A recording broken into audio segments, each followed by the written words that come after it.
Sen. Bob Corker said a lot of things about President Trump on Tuesday morning. The Tennessee Republican warned that Trump's itchy Twitter finger could set off another world war. He suggested Trump is a liar. He said Trump's legacy will be debasing America. He said Trump is not a role model for children. He declined to say whether Trump should be trusted with the nuclear codes.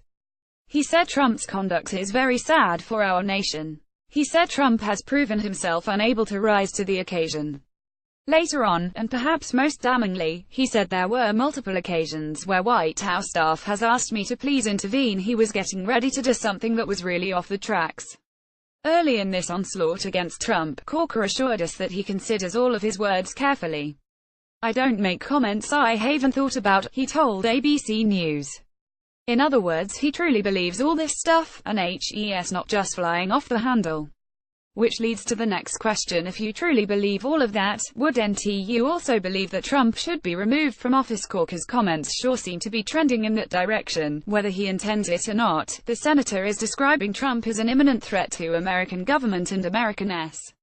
He's suggesting Trump is damaging American society. He says Trump isn't only failing, but that helps unable to rise to the occasion. He suggests Trump was ready to do crazy things before Corker intervened and put a stop to it.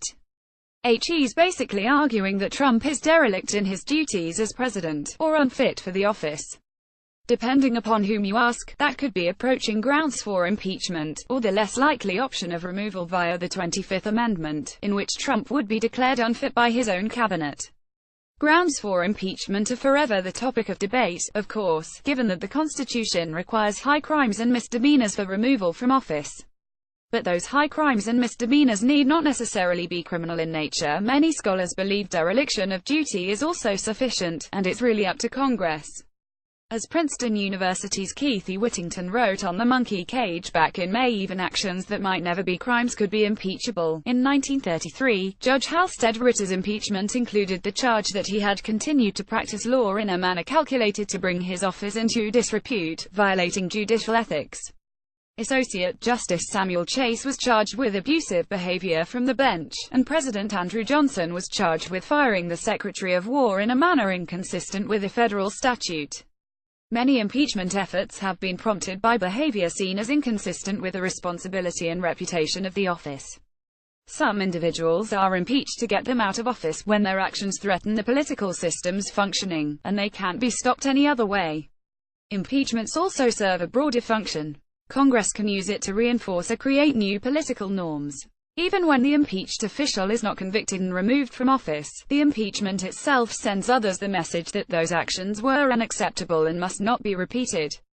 When a federal official is destabilizing established norms of conduct, Congress may impeach to send a strong signal that such behavior must not become the new normal.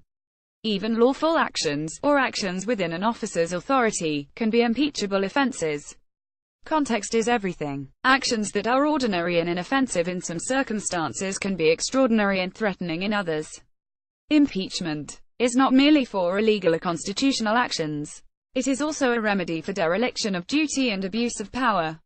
Some Democrats have argued that previous Trump actions, or inaction, have constituted dereliction of duty, especially when it comes to his reluctance to condemn Russia for its 2016 election interference. Perhaps some of that could be dismissed as overheated partisan rhetoric. In the case of Corker, though, it's coming from a Republican who was once close to Trump and might be more measured in his comments. Yet he's basically labeling Trump an irredeemable failure who cannot be prevailed upon to perform his job functions. Corker previously said Trump hadn't yet demonstrated the stability or competence needed to serve. Now he's basically saying it's a lost cause. And whether you think that's a sufficient basis for impeaching and/or removing a president from office, it stands to reason that a politician who believes those things would seek out whatever remedies were available for preventing the things he's warning us about. It may be never come to pass, and it likely won't, but Corker's rhetoric here can't help but point in that direction.